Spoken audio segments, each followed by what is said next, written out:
écoles qui ont des programmes de e-sport. Ça ressemble un peu, de ce que j'en comprends, à sport-études, par exemple, sauf que c'est e-sport-études où les gens, dans les cours, il y a intégré de la formation pour les e-sports.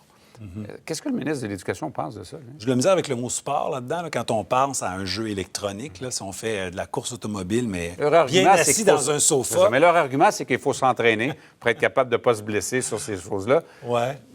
En tant qu'amateur de vélo, je peux comprendre votre réticence. Là. mais est-ce que c'est un e-sport à l'école? Oui. Bien, je vais vous dire, si on le voit sur le principe du sport, je vais vous dire, c'est pas du sport. Mais les jeux vidéo... Est-ce que... Non, c'est pas du sport. Je n'accepterai pas ça comme étant du sport.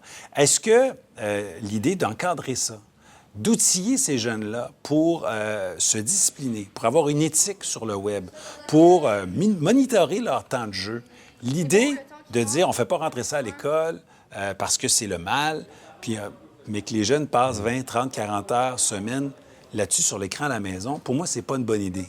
Nos écoles sont des maisons d'enseignement. Si on a des jeunes qui sont passionnés de ça et qu'on fait entrer ça à l'école, mais qu'on enseigne aux jeunes une éthique, qu'on les apprend à être maîtres d'eux-mêmes, qu'on les motive pour réussir à l'école, bien, j'appelle ça faire du judo. Hein? On reçoit un coup, on utilise l'énergie de manière positive.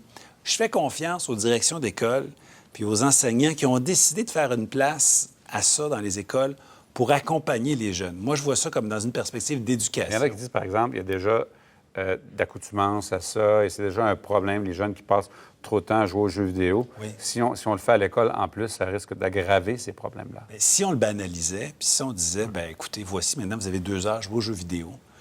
C'est bon pour vous autres, c'est du sport, c'est du e-sport. Si c'est encadré... Là, je serais avec vous. Mais on a créé une nouvelle compétence... transversale qui s'appelle maintenant la compétence numérique. Les enseignants vont se former dans les prochaines semaines. En fait, ils ont déjà commencé depuis le printemps dernier. Et les enseignants étant formés à cette compétence-là, bien, ils vont être capables d'outiller les jeunes pour se discipliner et comprendre un peu comment apprivoiser cette bête qui est très, très attirante, l'écran, le jeu. Je fais confiance à nos enseignants, nos directions professionnelles. C'est pas simplement qu'on installe des jeunes devant des écrans. Là. Ce serait trop réducteur. Jean-François Roberge, qui est le ministre de l'Éducation. Merci beaucoup d'être venu dans le studio. Plaisir. Bonne fin d'été à vous. Là. Au revoir.